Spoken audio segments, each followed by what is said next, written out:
আর কবর খুব একাকিত্বের জীবন। আসলে মৌতের যে যন্ত্রণার কথা আমরা বলি না, এটা সবচেয়ে বড় বিষয়টা কি জানেন? এর শারীরিক কষ্ট তো আছেই, এই যে দুনিয়ার সবার থেকে বিচ্ছেদ, এটাই হচ্ছে যন্ত্রণা। সবার থেকে বিচ্ছেদ না, সবার থেকে বিচ্ছেদ হয়ে চলে যেতে হয়, এটাই সবচেয়ে বড় যন্ত্রণা। মানুষ একা থাকতে চায় না। জেলখানায় যে মানুষকে বন্দি করে রাখে না, ওই একাকিত্বের কষ্টে মানুষ ভোগে। একা একা, আমি একা, কেউ নেই আমার সাথে, এটাই। এর উপর যদি আবার টর্চার করা হয়, রিমান্ড দেওয়া হয়, তাহলে কি অবস্থাটা হবে বোঝেন।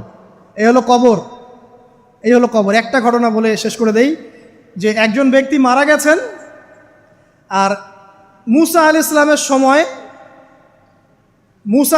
সময় মানে বানু ইসরায়েলের কোনো এক নবী, আমি ঠিক নাম বলতে পারবো না যে কোন নবী, কারণ নামটা হাদিসে আসে নাই, কোনো একজন নবী আল্লাহর কাছে দোয়া করছেন, আল্লাহ মৃত মানুষের সাথে আমার একটু কথোপকথন করায় দাও। আমি জাস্ট একটু কথাবার্তা বলতে চাই যে মৃত মানুষটা কেমন আছে বা তাদের অবস্থাটা কি, আমি জানতে চাই। তো আল্লাহ পাক সেই ব্যবস্থা করে দিলেন। তিনি একটা কবরের কাছে গিয়ে দাঁড়ালেন, একজন মৃত মানুষ উঠে আসলেন। এটা সায়েন্স বিশ্বাস নাও করতে পারে, আমাদের কোনো মাথা ব্যথা নাই, ঠিক আছে? তো এবার তিনি তাকে জিজ্ঞাসা করছেন যে তুমি কেমন আছো, তুমি কেমন আছো, এই মুর্দাকে জিজ্ঞাসা করছেন। তিনি বলছেন যে আজকে থেকে প্রায় 500 বছর আগে আমার মৃত্যু হয়েছে।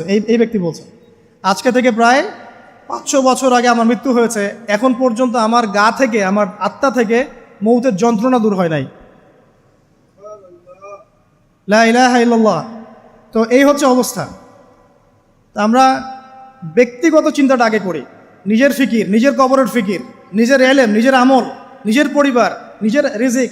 যাদের জন্য হারামে যাচ্ছেন, কেউ সাথে যাবেন, কেউ সাথে যাবে না, না আপনার গার্লফ্রেন্ড, না আপনার বউ বাচ্চা, কিচ্ছু না। এগুলো তো শুধু মায়ার বাঁধন, মায়ার বাঁধন না, মায়ার বাঁধন। যদি এগুলো নেয়ামত হয় আলহামদুলিল্লাহ, যদি এগুলো দুনিয়াতে আপনার ফিতনা সৃষ্টি করে, আপনি আসহাবুল কাহফ হয়ে যান। কথা বুঝতে পারছেন না? এরপরে যদি সামর্থ্য হয়, আল্লাহ পাক আপনাকে জ্ঞান দেন, আপনাকে পলিটিক্যাল পদ দেন, ইকোনমিক সেকশনে জ্ঞান দেন, ইত্যাদি ইত্যাদি, আপনাকে আল্লাহ যে সেকশনে রাখবেন সেখান থেকে দিনের খেদমত করবেন, পারবেন না ইনশাল্লাহ? ডক্টর হয়েছেন, রোগীদের ফিস কমায় দেন, ট্রিটমেন্ট ইজি করে দেন। হ্যাঁ, ডক্টর হন, একজন ভালো ডক্টর হন, কসাই হন। ইঞ্জিনিয়ার হন, একজন সৎ ইঞ্জিনিয়ার হন, চোর হন। আপনি যেখানে থাকবেন সেখান থেকেই আপনি খেদমত করতে পারবেন। সবাইকে আলেম হতে হবে জরুরি না, সবাইকে দায়ী হতে হবে জরুরি না, এবং সবাই এটা হতেও পারবে না। এভাবে জাতি গঠন হয় না। আগে বলছি, বিভিন্ন সেকশনে মানুষ আমাদের লাগবে, এবং প্রত্যেকটা সেকশনেই তাওহীদপন্থী ইমানদার মানুষ লাগবে। ইবলিস যখন আদম আলাইহিস সালাম এবং হাওয়া আলাইহিস সালাম তাদেরকে যখন জান্নাত থেকে বের করিয়ে দেয়, প্রলোভন দিয়েছিল, মিথ্যা প্রলোভন, যে হাল আদুল্লুকুম, হে আদম এবং হাওয়া, আমি কি তোমাদেরকে জানিয়ে দিব, আলা শাজারাতিল খুলদি ওয়া মুলকিন লা ইয়াবলা, হে আদম এবং হাওয়া, আমি কি তোমাদেরকে জানিয়ে দিব এমন একটা গাছের ব্যাপারে, যেই গাছের ফল খেলে পরে তোমরা চিরস্থায়ী হয়ে যাবে এবং কোনোদিন মরবে না। এই যে চিরস্থায়িত্বের টোপ আর অমরত্বের টোপ, এই দুইটা টোপ দিয়ে আমাদের পিতামাতাকে ইবলিস জান্নাত থেকে বের করে দিয়েছে। এখন পৃথিবীতে যত মানুষ পথভ্রষ্ট হচ্ছি আমরা, আমাদের এই দুইটা খাসলতের কারণে। আমরা অমরত্ব আশা করছি, আমাদের চলাফেরা দেখলে মনে হয় আমরা মরবো না, পরকালীন কনসেপ্ট বাদ। একটা হচ্ছে চিরস্থায়িত্বের টোপ, ক্ষমতা, এই যে ক্ষমতার দাপট, এই দুটো আমাদেরকে কিন্তু পথভ্রষ্ট করছে। ঠিক একই অস্ত্র ছিল ইবলিসের। সূরা আরাফ পড়ে দেখেন, আমি কোনো কিছু বানিয়ে বলছি না। তখন আল্লাহ পাক বললেন যে ইয়া বানি আদম, হে বনু আদম, আদমের সন্তান যারা আছো, আমাদেরকে আল্লাহ পাক বলছে তোমরা শোনো, লা ইয়াফতিনান্নাকুমুশ শাইতান, শয়তান যেন তোমাদেরকে ফিতনায় না ফেলতে পারে।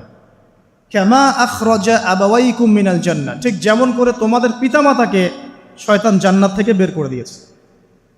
যেহেতু আমাদের পিতা আর মাতাকে শয়তান জান্নাত থেকে বের করে দিয়েছে, আল্লাহ পাক এই আদমের সন্তানদেরকে বলছেন তোমরা সতর্ক থেকো, তোমাদেরকে যেন শয়তান জান্নাত থেকে যেভাবে বের করেছিল তোমার পিতামাতাকে, এমন করতে না পারে। আর কি করতে না পারে? ইয়ানজিউ আনহুমা লিবাসাহুমা লিউরিয়াহুমা মিন সাওয়াতিহিমা, পড়ে দেখেন সূরা আরাফ। আল্লাহ বলছেন মনে রেখো আদমের সন্তানরা, ইবলিস কিন্তু শুধু তোমার পিতামাতাকে জান্নাত থেকে বের করেই দেয় নাই, বরং গাছের কাছে নিয়ে গিয়েছিল, ফল খাওয়ার সাথে সাথেই তাদের গায়ের পোশাক খুলে পড়ে গিয়েছে। তাহলে আমাদের পিতামাতাকে জান্নাতে নগ্ন করে দিয়েছিল কে? সেই কথা আল্লাহ পাক বলছেন আদম সন্তানদেরকে, তোমরা সতর্ক থেকো, তোমাদেরকে যেন ইবলিস নগ্ন করতে না পারে, ঠিক যেমন করে তোমাদের পিতামাতাকে করেছে। তাহলে এখন যে পুরো বিশ্ব জুড়ে নগ্নতার যে সংস্কৃতি চলছে তাই এরা কার এজেন্ডা বাস্তবায়ন করছে বুঝতে পারছেন? কোরআন পড়েন, পৃথিবীতে যত সভ্যতা চলে গেছে, ব্যাবিলনের সভ্যতা, চাইনিজদের সভ্যতা, তারপরে যে আমাদের মাও সেতুং, ইতালির মুসোলিনি, এদিকে জ্যাপল সার্তে, এদিকে আপনার ফিডেল ক্যাস্ট্রোর কথা বলেন, ওই পশ্চিমা সভ্যতা বাদ দিয়ে যত বড় বড় সভ্যতা রিনাউন্ড, সবার পোশাক ছিল শালীন। আমি চ্যালেঞ্জ করলাম, খুঁজে দেখেন চাইনিজদের পোশাক দেখেন, আগেকার পোশাক, 1000 বছর আগের পোশাক, শালীন পোশাক। তারা কিন্তু মুসলিম ছিলেন না। আপনি এই ব্যাবিলনের সভ্যতা দেখেন, ব্যাবিলনের সভ্যতা অনেক প্রাচীন না? এই সভ্যতার পোশাক দেখবেন এটা অশালীন পোশাক ছিল না। এমনকি আইয়ামে জাহিলিয়াত যেটা আমরা বলি, নবী সাল্লাল্লাহু আলাইহি ওয়াসাল্লাম যখন জন্ম নেননি তার আগের সময় কোনো, ওই সময়ে যে মানুষ জেনা করত, মেয়েকে যে কন্যা সন্তানকে জীবিত দাফন করত, তারপরেও ওদের পোশাক শালীন ছিল।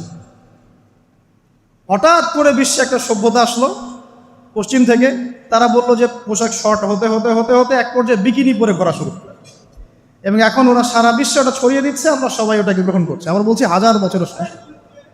এখন দেখেন আল্লাহ পাক কি বলছেন, ওয়াইদা ফাআলু ফাহিশাতান, ওই সূরার মধ্যে আছে, যখন তারা কোনো ফাহেসা কাজ করে তারা বলে ওয়াজাদনা আলাইহি আবানা, আমরা এগুলো আমাদের বাপ দাদাদেরকে দেখেছি করতে। যখন তারা কোনো ফাহেসা কাজ করে তারা বলে, অশ্লীল কাজ করলে বলে, আমরা এগুলো দেখেছি বাপ দাদা পিতৃপুরুষ থেকে করে আসছে। আল্লাহু আমারানা বিহা, আল্লাহ আমাদেরকে আদেশ করেছেন। আল্লাহ বলছেন কুল ইন্নাল্লাহা লা ইয়া'মুরু বিল ফাহশা, আল্লাহ পাক কখনো অশ্লীল কাজের আদেশ করতে পারেন না। আতাকুলুনা আলাল্লাহি মা লা তা'লামুন, তোমরা কি আল্লাহ সম্পর্কে এমন কথা বলছো যে কথা তোমরা জানো না? আল্লাহ কিসের আদেশ করেন?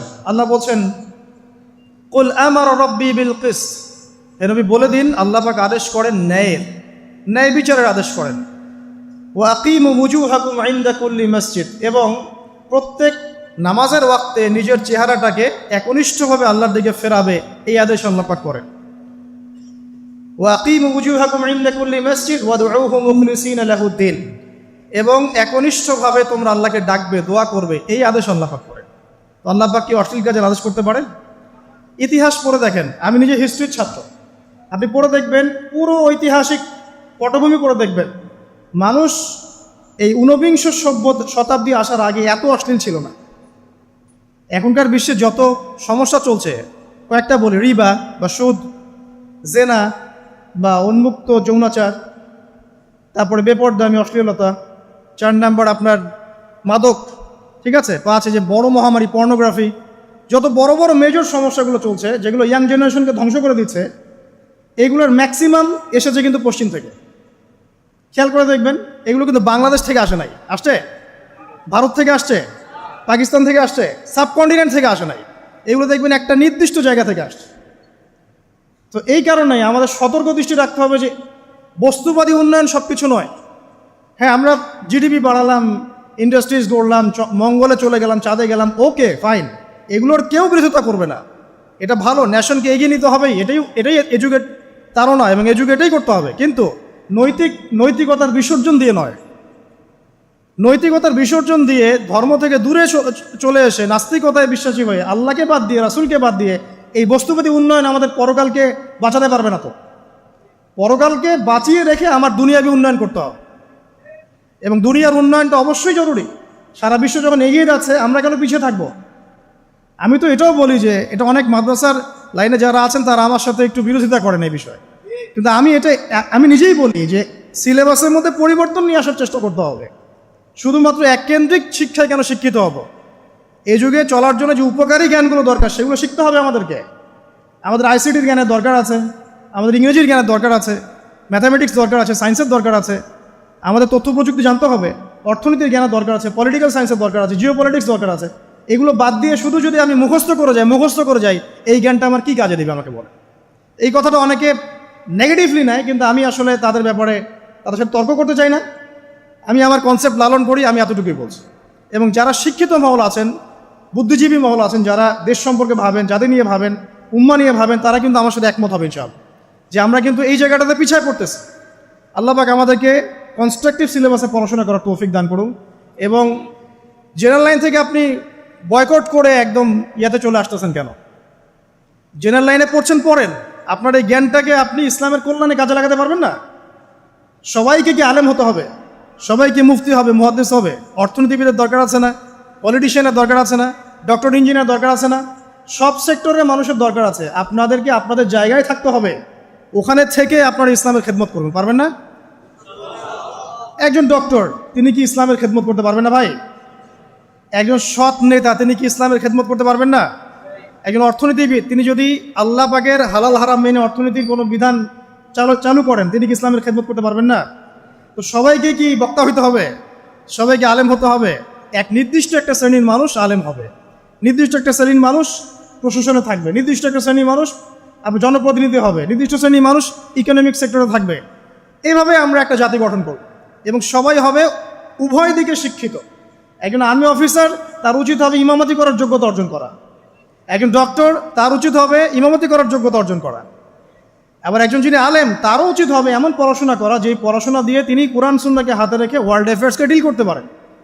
তো এই বিষয়গুলো আমাদের একটা গ্যাপ চলে আসছে দীর্ঘদিন থেকে। আল্লাহ পাক আমাদেরকে বোঝার তৌফিক দান করুন। আর অ্যাটলিস্ট আমরা যদি নাই পারি, আমাদের দ্বারা যদি কিছু নাই হয়, অ্যাটলিস্ট আমাদের সন্তান সন্ততি যারা আসবে ভবিষ্যতে, আল্লাহ পাক তাদেরকে যেন ইসলামের জন্য কবুল করে নেয়, আমিন। আর ইসলামের জন্য কবুল করলে কারো কোনো ক্ষতি নাই। ইসলামের আন্ডারে প্রত্যেক অমুসলিমের সর্বোচ্চ অধিকার রক্ষা করা হয়, অন্য কোনো জায়গায় করা হয় না। এবং প্রত্যেকটা ধর্মগ্রন্থের মূল কথাগুলো দেখবেন একই রকম। এক আল্লাহর কথা বলছেন, একজন শেষ নবীর কথা বলছেন, সত্য কথা বলার কথা বলছেন, ন্যায়ের পথে চলার কথা বলছেন। প্রত্যেকটা ধর্মগ্রন্থ পড়ে দেখেন, এই যে ওল্ড টেস্টামেন্ট বলেন, নিউ টেস্টামেন্ট বলেন, বেদ বলেন, আপনি বাইবেল বলেন, পড়েন, একটু পড়েন, তুলনামূলক ধর্মতত্ত্বের বইগুলো পড়েন, দেখবেন অনেক মিল আছে। তো সবাই যদি যার যার ধর্ম পালন করেন, কোনো সমস্যা আছে? সবাই যদি যার যার ধর্মের নৈতিক বিষয়গুলো মেনে চলে, কোনো সমস্যা আছে? এই সহজ সরল কথাগুলো আমরা জনগণকে বোঝাতে ব্যর্থ হচ্ছি। এই সুযোগ নিয়ে এক শ্রেণীর মানুষ এক দলকে আরেক দলের বিরুদ্ধে লাগিয়ে দিচ্ছে, স্বার্থ খুঁজে, নিজের স্বার্থে, দুনিয়ার স্বার্থে, এবং ওই যে বললাম একটা সভ্যতার কথা, ওদের স্বার্থে শান্তিপূর্ণ একটা জনসমষ্টির মাঝে ফাসাদ লাগিয়ে দিচ্ছে উদ্দেশ্যপ্রণীতভাবে কিছু মানুষ। এদেরকে চিনতে শিখুন, এদেরকে বয়কট করতে শিখুন। আল্লাহ পাক বোঝার তৌফিক দান করে। যাক, আমি আর ওদিকে যাচ্ছি না। দেখুন, নবী মুসা আলাইহিস সালামের সময় হিস্ট্রি এভাবে রিপিট হয়েছে।